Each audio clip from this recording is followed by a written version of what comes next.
Jordan contre LeBron, LeBron contre Jordan.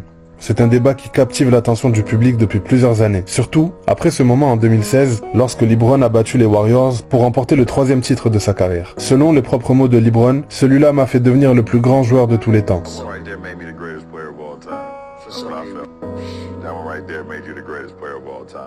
Mais est-ce vrai? Tout ce qui s'est passé depuis ce moment est-il simplement la cerise sur le gâteau de LeBron ou est-il destiné à terminer sa carrière dans l'ombre de Jordan? Nous avons tous entendu les arguments des supporters de LeBron.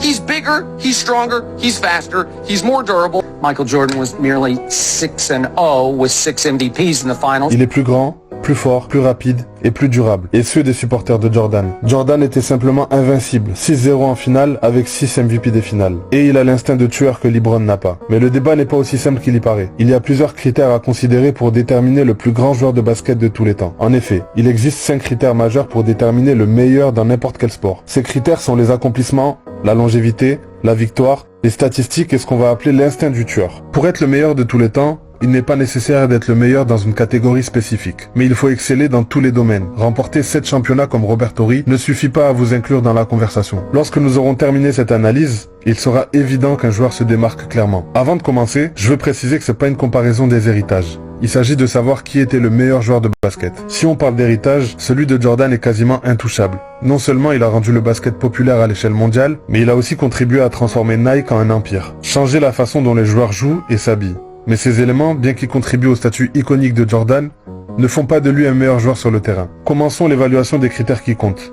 À commencer par les accomplissements individuels. Jordan a remporté plus de MVP de saison régulière, 6 titres de MVP des finales, 9 titres de meilleur marqueur de plus que LeBron et bien plus de sélections dans la NBA All Defensive Team. Y compris une fois élu défenseur de l'année, LeBron quant à lui a plus de sélections All-Star. Mais cela est en grande partie dû au fait qu'il a joué plus de saisons que Jordan. En prenant en compte les retraites et les blessures majeures, Jordan a essentiellement joué 13 saisons contre 22 pour LeBron. Ce qui rend l'avance significative de Jordan en termes d'accomplissement encore plus impressionnante. Sans parler de la brillante carrière universitaire de Jordan, où il a été nommé 2 fois All-American et une fois élu joueur universitaire de l'année, à cette époque où les meilleurs joueurs du pays allaient tous jouer réellement à l'université. Que vous soyez fan de LeBron ou de Jordan, il faut reconnaître que le critère des accomplissements revient clairement à Michael Jordan. Le deuxième critère de notre analyse est la longévité. Et celui-ci est une évidence, mais cette fois en faveur de LeBron. Non seulement LeBron a joué plus de saisons dans la ligue, mais il a maintenu un sommet de performance plus longtemps que Jordan.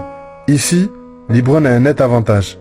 Alors que Jordan a joué 15 saisons en NBA avec une retraite en plein milieu, LeBron joue actuellement sa 22e saison et reste toujours performant, à plus de 25 points, 7 rebonds et 7 passes en moyenne. LeBron détient déjà tous les records du plus grand nombre de points marqués en carrière, le plus grand nombre de minutes jouées en play-off et le plus grand nombre de matchs joués en play-off également. Jordan, lui, a dominé pendant 13 saisons effectives avant de prendre sa première retraite. Le pic de Jordan a duré environ 10 ans, tandis que celui de LeBron a duré 20 ans, et continue encore. Il a été incroyablement durable, n'ayant manqué un temps significatif pour blessure qu'en 2019. Cela dit, l'affirmation selon laquelle LeBron a été beaucoup plus durable que Michael est quelque peu exagérée. Jordan a joué au moins 80 matchs de saison régulière 11 fois dans sa carrière, y compris une incroyable saison complète de 82 matchs à 9 reprises. À titre de comparaison, LeBron a joué au moins 80 matchs seulement 2 fois dans sa carrière, et une seule fois une saison complète de 82 matchs. Ainsi, Jordan et LeBron sont tous deux très résistants. Mais au-delà de la durabilité, la vérité est que LeBron a maintenu son niveau d'excellence pendant une période bien plus longue que Jordan, ce qui lui vaut le critère de longévité. Passons maintenant au troisième critère, la victoire.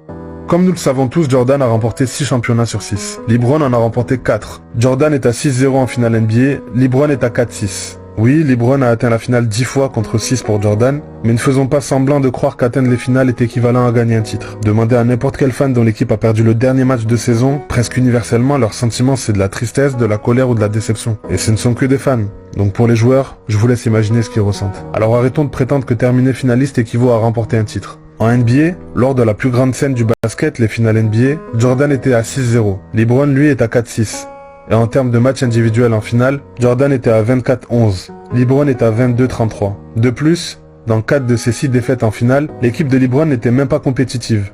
Il a été sweepé 2 fois et a perdu 2 autres fois sur un score de 4-1. Cela inclut les 2 finales les plus déséquilibrées de l'histoire de la NBA. Certains fans de LeBron argumentent que sa mauvaise fiche en finale est due à la difficulté de son opposition. Cependant, les adversaires de Jordan en finale avaient en moyenne 61 victoires par saison contre 60,8 pour ceux de LeBron.